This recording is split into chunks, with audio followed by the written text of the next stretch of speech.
지난주 우리는 바울의 권면을 무시하다가 결국은 유라굴로라는 광풍, 말 그대로 마치 미친 바람처럼 격렬하게 불어오는 바람과 파도를 마주하게 된 바울이 탔던 알렉산드리아호의 모습을 보았습니다. 자, 오늘은 그렇게 태풍 광풍을 만난 이 배가 바울이 어떤 일들을 겪게 되는지, 이후의 사태 어떻게 전개되는지 계속 이어서 보려고 합니다. 15절입니다. 같이 읽죠. 시작. 배가 밀려 바람을 맞추어 갈 수 없어 가는 대로 두고 쫓겨 가다가 그저 바람이 부는 대로 이리저리 흘러가게 됩니다. 정말로 맥없이 아무런 힘없이 바람이 부는 대로 그저 바람이 미는 대로 밀려가는 이 모습. 저는 이렇게 바람에 밀려 흘러가는 배의 모습을 바라보면서 그 속에서 우리들의 모습, 이 땅을 살아가는 인생의 모습을 발견하게 되었습니다. 그렇습니다. 어쩌면 우리 인생의 모습이 이런 것 같습니다. 우리 인생 역시 연약하고 무기력한 모습으로 불어오는 온갖 광풍의 바람에 밀려가곤 합니다. 도무지 내일을 확신할 수 없는 불안한 오늘이기도 합니다. 어디로 가야 제대로 가는 것인지 장담할 수 없는 하루하루입니다. 코로나 바이러스로 뒤덮였던 온 나라, 아니 온 세상의 모습이 그와 같지 않았을까라는 생각해 봅니다. 사람 만나는 것도 주저하게 되었고요. 심지어는 예배하는 것조차 힘겨웠던 지난 시간들이었습니다. 여러분들은 어떠셨는지 모르지만 저는 개인적으로 정말 마치 광야처럼 한 모금의 물 구하기가 힘겨운 광야를 걷는 것 같은 그런 시간, 불안한, 염려되는 두려운 그런 시간들이었습니다. 돌아보면 오늘 본문의 말씀처럼 우리의 소원이나 우리의 의지와는 전혀 무관하게 정말로 모질게 부는 인생 바람에 힘없이 밀려왔던 지난 시간들인 듯도 합니다. 우리 인생이 바람에 밀려가는 이 배의 모습과 별반 다르지 않다는 생각을 하게 된 겁니다. 유다서 1장 12절 후반부터 13절까지는 이렇게 기록하는데 보십시오. 같이 읽겠습니다. 시작. 바람에 불려가는 물 없는 구름이요 죽고 또 죽어 뿌리까지 뽑힌 열매 없는 가을 나무요 자기 수치의 거품을 뿜는 바다의 거친 물결이요 영원히 예비된 캄캄한 흑암으로 돌아갈 유리하는 별들이라. 말이 좀 어려운데요. 쉬운 성경으로 다시 한번 띄워드릴게요. 같이 읽어보죠. 시작. 비 한 방울 내려주지 못하고 바람에 밀려다니는 구름같이 가을이 되어도 열매 하나 맺지 못하다가 뿌리째 뽑히는 나무같이 이들은 두 번 죽는 최후를 맞게 될 것입니다. 이들은 또한 바다의 거친 파도와도 같이 넘겨주세요. 다 13절 시작. 이들은 또한 바다의 거친 파도와도 같이 거품을 뿜어내듯 자신의 부끄러움을 드러냅니다. 하늘에서 헤매이는 별처럼 깜깜한 어둠 속을 떠다니며 방황합니다. 보십시오. 바람에 이리저리 불려가는 구름, 뿌리 뽑힌 열매 없이 메마른 나무, 갈 곳을 잃고 헤매이는 별들, 어떤 생각이 드십니까? 이게 바로 우리 인생의 모습이라는 겁니다. 바울이 탄 배도 그렇게 정처 없이 방향을 잃고 바다 위를 표류하게 됩니다. 배의 기능을 완전히 상실해버린 겁니다. 더 이상 정상적인 항해가 불가능하게 된 겁니다. 그 어떤 수고와 노력, 모든 수고와 노력이 아무 소용이 없게 된 상태가 되었습니다.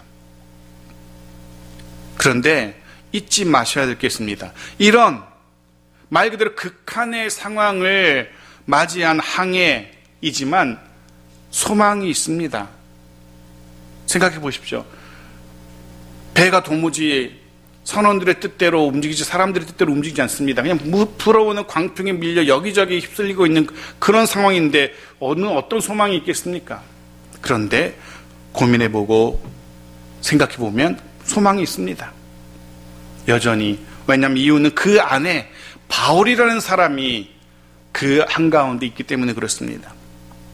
그 안에 하나님이 함께 하시는 하나님의 사람 바울이 그 안에 있기 때문에 이 배는 풍랑을 만났지만 소망이 있는 겁니다. 그렇습니다. 풍랑을 만난 배지만 그 안에 그 가운데에서도 온갖 바람에 속절없이 밀려가는 연약한 우리들이지만 그때에도 여전히 하나님이 함께 하시기 때문에 여전히 소망이 있는 겁니다. 그렇습니다. 이 땅의 모든 인생이 그렇게 무기력한 모습으로 연약하고 초라한 모습으로 인생 바람에 밀려가지만 저와 여러분은 다르다는 사실을 기억해야 됩니다. 하나님께서 저와 여러분의 인생 항해에 함께 하시기 때문에 그렇습니다. 아멘. 때로 온전한 기능을 상실한 채 가야 할 목표마저 상실하기도 합니다. 때로 이 땅의 다른 인생들처럼 우리도 고통과 수고와 눈물을 흘리기도 합니다. 하지만 그때에도 기억하십시오. 우리에게는 그때에도 절망이 아닌 소망이 있는 겁니다. 하나님이 우리와 함께 하시기 때문입니다. 하나님이 우리와 함께 하시기에 우리가 그 하나님 안에 있기에 여전히 그때에도 우리에게는 소망이 있는 겁니다. 해서 다시 한번 말씀으로 권면합니다. 늘 하나님 안에 머물러 계십시오. 언제나 어떤 순간에도 하나님의 인도하심 안에서 살아가기를 소원합니다. 오늘 감사의 절기로 예배합니다. 질문을 먼저 드립니다. 사랑하는 성도 여러분, 오늘 여러분은 어떤 마음으로 감사의 예배에 함께하고 계시는지요? 어떤 마음으로? 말씀드린 것처럼 우리들 역시 하나님의 자녀들 우리들 역시 이 땅의 다른 인생들처럼 여전히 힘겨운 시간을 통과하고 있습니다. 우리 역시 코로나 바이러스로 인해 불안한 하루하루 살아갑니다. 혹 감염이 되는 건 아닌지 해서 삶이 그대로 멈춰지는 건 아닌지 불안합니다. 해서 혹 갑작스럽게 내 일터가 문을 닫게 되는 것은 아닌지 염려도 됩니다. 그 외에도 여러 개인적으로, 가정적으로, 일적으로 정말 힘겨운 시간들을 지나고 있는 이들도 분명히 있을 겁니다. 지난 2021년도에 지난 시간들을 찬찬히 되돌아 보았습니다.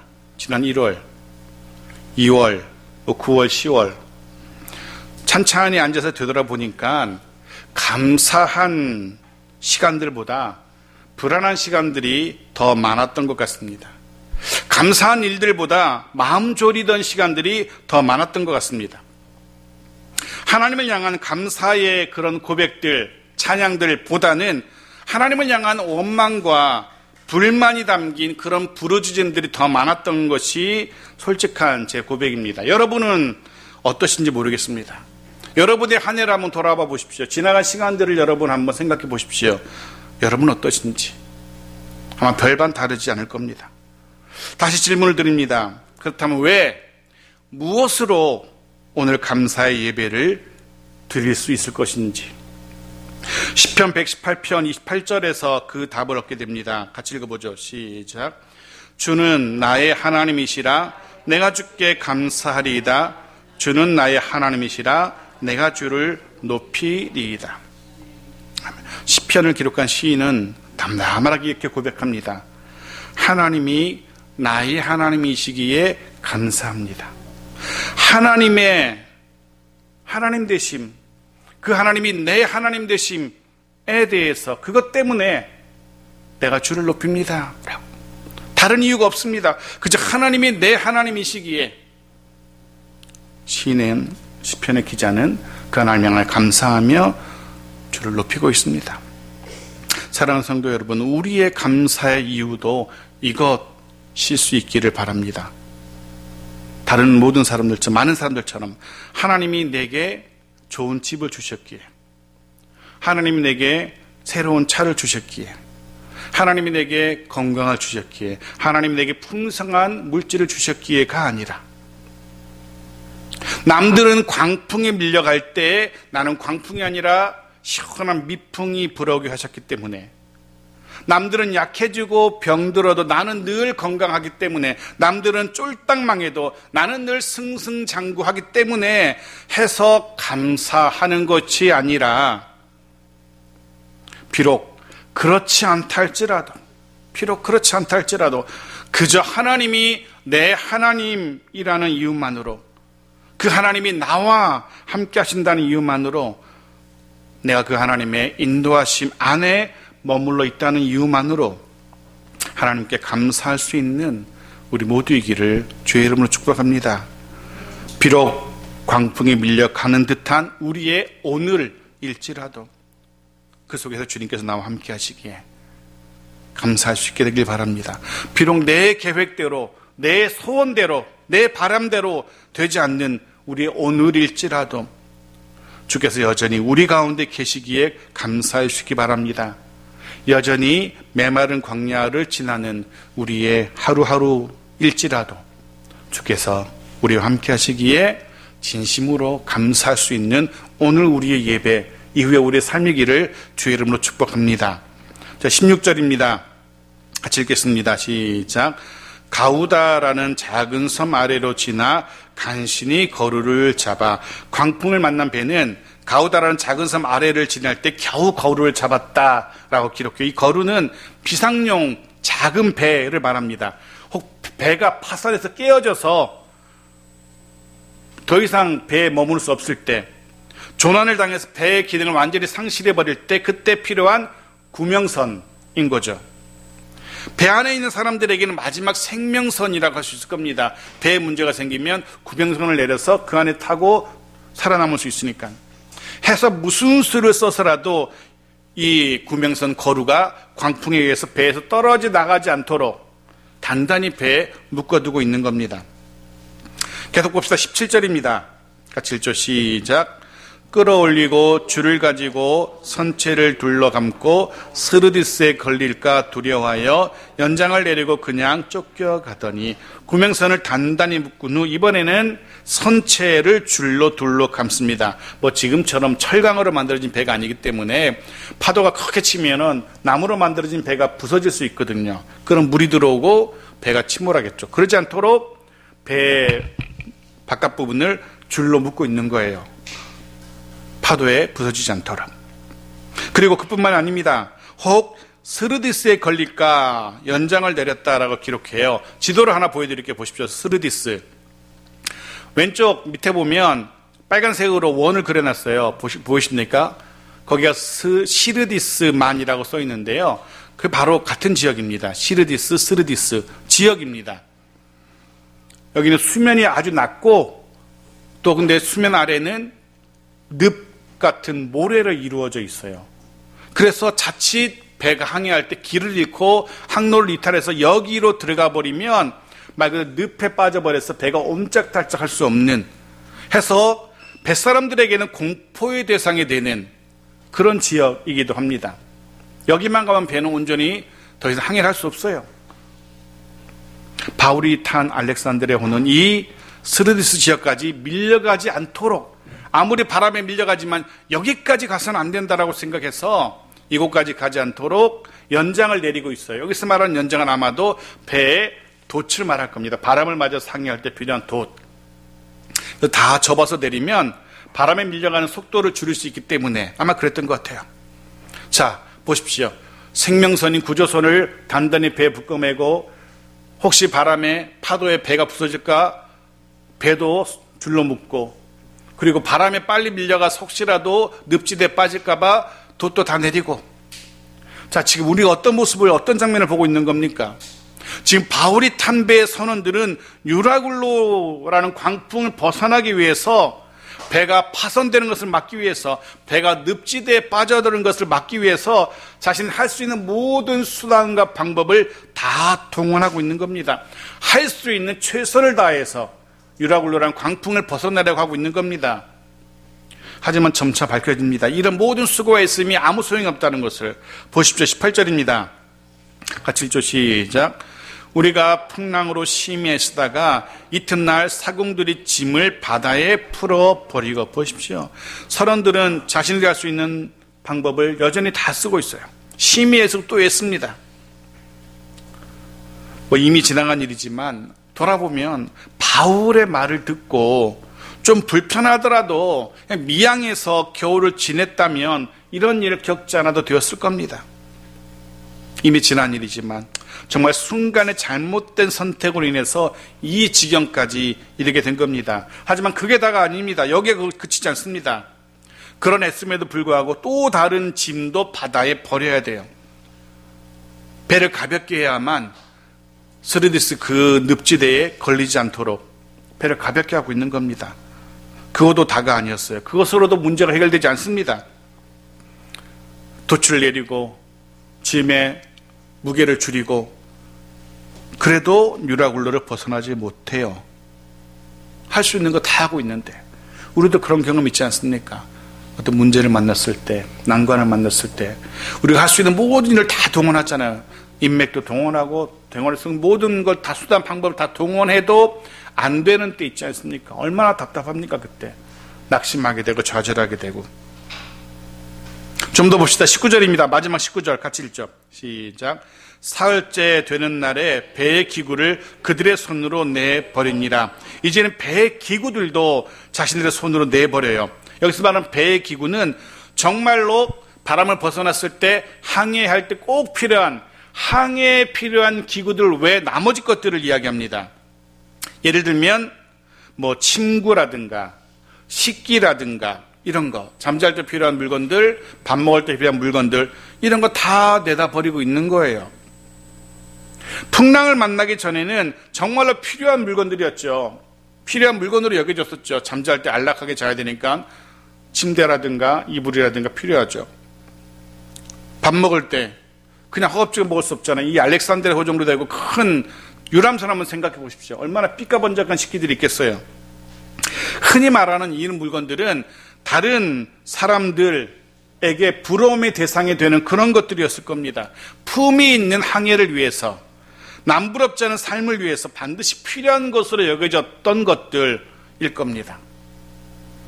어쩌면 이전에는 그런 것들이 이 배의 자랑, 알렉산드리아 호의 자랑일 수 있었어요.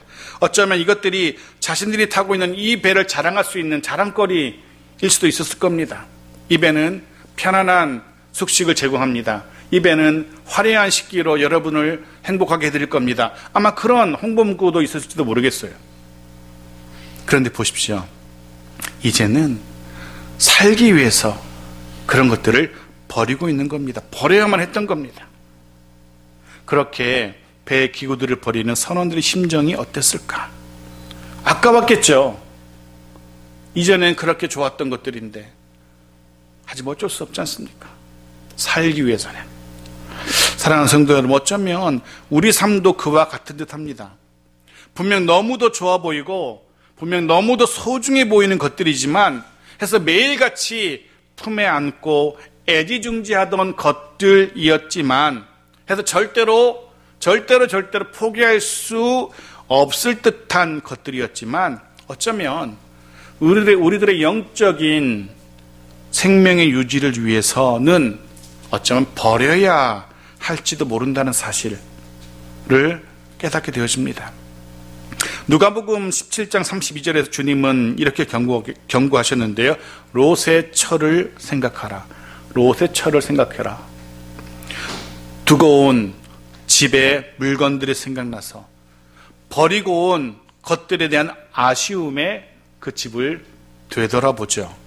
결국 소금 기둥이 되었던 롯의 철을 생각하라고 주님은 우리에게 도전합니다. 사랑하는 성도 여러분, 물론 육신의 건강도 중요하죠. 육신의 건강을 위해서도 때로는 삼가야 할 것들이 있잖아요. 저녁에 절대 폭식하면 안 되고요. 이런 것들, 운동해야 되고, 육신의 건강을 위해서도 삼가해야 될 것들이 있어요. 아무리 먹고 싶어도 먹지 말아야 될 것들이 있어요. 기름진 것들, 너무 기름진 것들 자주 먹으면 안 되고요. 그렇다면 그보다 더 소중한 우리 영혼의 건강을 위해서 더더욱 우리는 절제할 수 있어야 됩니다. 우리는 우리 심령의 건강을 해치는 것들 무엇인지 바로 알아야 돼요. 우리 영적인 생명을 위협하는 것들이 무엇인지 깨달아야 돼요. 그걸 알아야지 그것들을 포기할 수 있고 끊어낼 수 있고 내려놓을 수 있잖아요. 그래야 건강하게 영적인 생명력을 유지하며 살아갈 수 있잖아요. 요한 1서 2장 15절 16절 말씀을 보겠습니다. 같이 읽죠. 시작. 이 세상이나 세상에 있는 것들을 사랑하지 말라. 누구든지 세상을 사랑하면 아버지의 사랑이 그 안에 있지 아니하니 이는 세상에 있는 모든 것이 육신의 정욕과 안목의 정욕과 이생의 자랑이니 다 아버지께로부터 온 것이 아니요 세상으로부터 온 것이라. 아멘. 사랑하는 성도 여러분, 요한 사도의 경고를 심각하게 받아들이셔야 합니다. 마치 알렉산드리아호의 배에 탄 선원들이 바울의 경고를 무시했다 큰 낭패를 당한 것처럼 요한 사도의 이 경고를 가벼이 여기고 나중에 큰 화를 당하는 그런 어리석은 자가 되어서는 안 됩니다. 세상으로부터 온 것들, 아버지의 사랑이 그 안에 있지 아니한 것들, 그것들은 과감하게 포기해야 합니다. 아무리 아쉬워도, 아무리 아까워도. 지난주 말씀 기억하시는지요? 아무리 아까워도, 내가 볼 때 아무리 아까워도 하나님이 아니라고 하신다면 그건 아닌 것이라고 말씀드렸습니다. 이제는 그만 그것들을 내다 버려야 됩니다. 이제는 그만 우리의 손에서, 삶에서 아웃시켜야 돼요. 내려놓아야 돼요.